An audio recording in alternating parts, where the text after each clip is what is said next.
Gente, tudo bem? Sejam bem-vindas e bem-vindos à nossa segunda aula dessa segunda semana do Discutindo Políticas Públicas. Na aula passada, eu apresentei para vocês alguns conceitos e algumas definições, principalmente vinculadas à ciência política, quando a gente está falando sobre esse debate científico que surge no século XX relacionado às ações e às inações do Estado. Então, nós falamos sobre essas definições que são mais consensuais entre as pessoas que estão pesquisando políticas públicas na ciência política. Nós conversamos sobre o quanto políticas públicas se referem ao conjunto de ações de um governo para intervir na sociedade, falamos que as políticas públicas afetam a todas as pessoas, que se referem ao que um governo escolhe fazer ou não fazer, e falamos um pouquinho sobre a provocação relativa à distribuição de bens sociais. Quem ganha, o que ganha, por que ganha e que diferença faz quando a gente está discutindo o que é que deve ser alocado e como devem ser alocados os recursos e as riquezas que são socialmente produzidas. E aí pensando não só numa questão de igualdade ou desigualdade econômica, mas na aplicação de impostos, como é que outros subsídios acontecerão. Então, nessa relação íntima entre as três esferas, Estado, sociedade e mercado.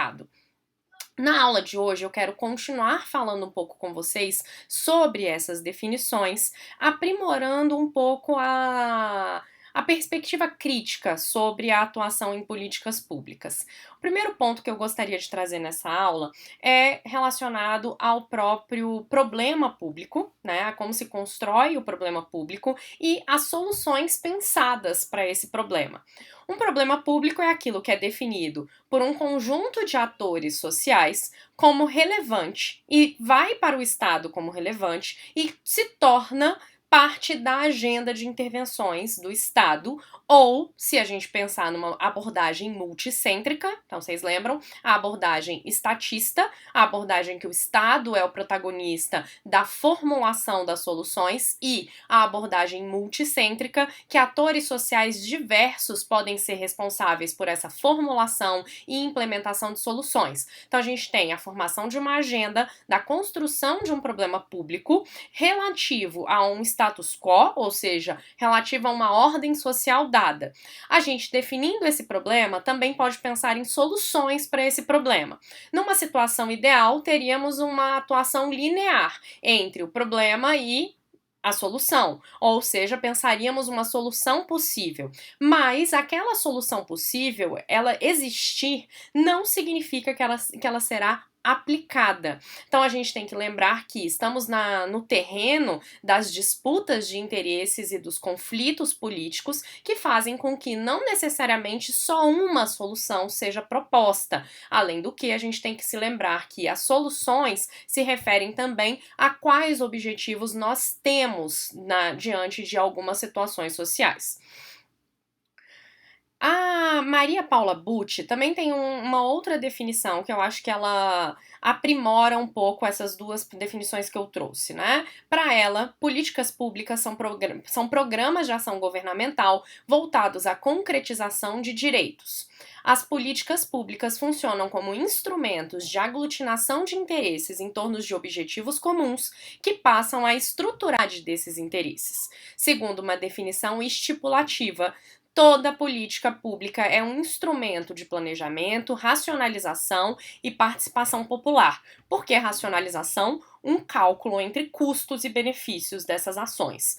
Os elementos das políticas públicas são o fim, né, são o objetivo, a finalidade da ação governamental, as metas nas quais se desdobra esse fim, os meios alocados para a realização das metas e, finalmente, os processos de sua realização. Então, políticas públicas são as ações, mas também são as definições de recursos, os recursos alocados, a realização e a definição de metas e os processos realizados para garantir esses direitos. Lembrando que, eventualmente, esses direitos podem ser de natureza individual ou pensados como de natureza individual ou propriamente coletivas. Por exemplo, Agora, nós estamos numa discussão no Brasil, em 2019, sobre porte e posse de armas e também sobre a previdência social. A posse e o porte de armas se referem a um problema que é propriamente coletivo. Por exemplo, segurança pública, devemos controlar a segurança pública, ou como podemos usar armas de fogo para controlar esse problema ou essa questão, ou se isso é um problema ou uma questão. Pode ser pensado, né, a questão aí das armas pode ser pensada por meio de uma ideia de direito à liberdade. Então, se pensar que é um direito, né, os programas de ação governamental voltados para a concretização de direitos. Se for um direito à liberdade individual, todos os indivíduos têm que ter o direito de ter porte e posse de armas, já que seria um direito individual.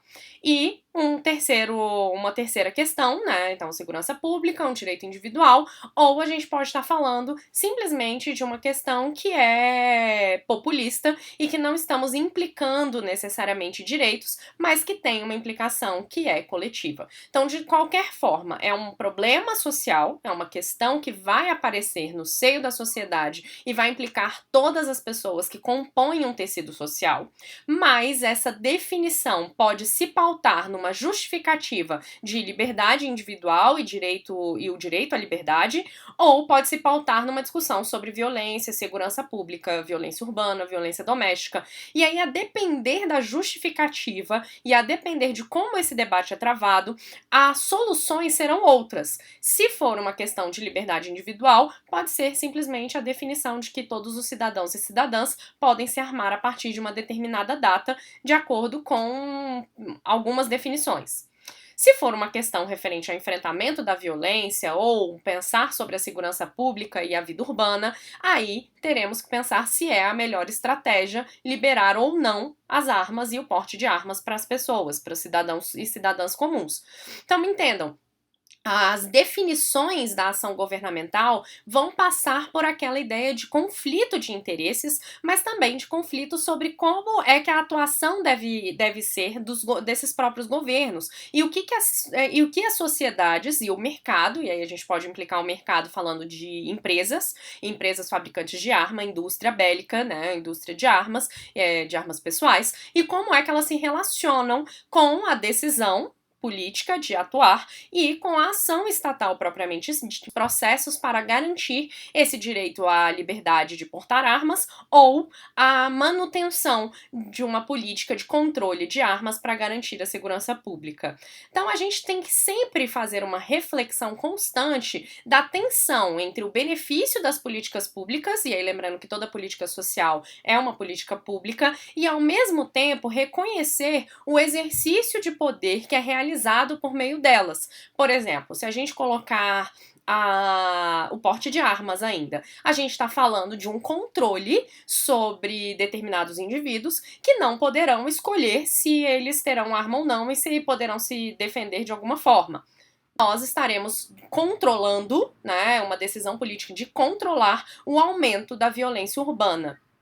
Se a gente está falando de políticas sociais, por exemplo, da política de assistência social, nós estamos falando de uma via de mão dupla ou de uma faca de dois gumes, que é, ao mesmo tempo que eu proponho o acesso a bens sociais específicos, eu cobro e controlo as famílias por meio da necessidade de realizar determinadas ações. Por exemplo, se eu tenho um programa Bolsa Família implementado, eu falo que essas pessoas terão acesso à renda, mas essas outras pessoas terão que levar os seus filhos para serem vacinados, e se isso é controlado, se não realizar a vacinação vai perder o benefício. Essas crianças precisarão ter mais presença na escola do que outras crianças que não recebem esse benefício. Então a gente tem uma linha muito tênue aí entre a garantia de direitos e o controle. Então a gente sempre tem que ter certeza que mais do que só esse controle existir, porque ele existe, é fundamental a gente perceber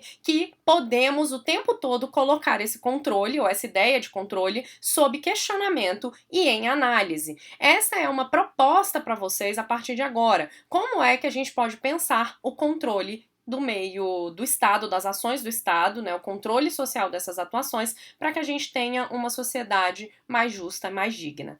Muito obrigada, até a terceira aula. Tchau!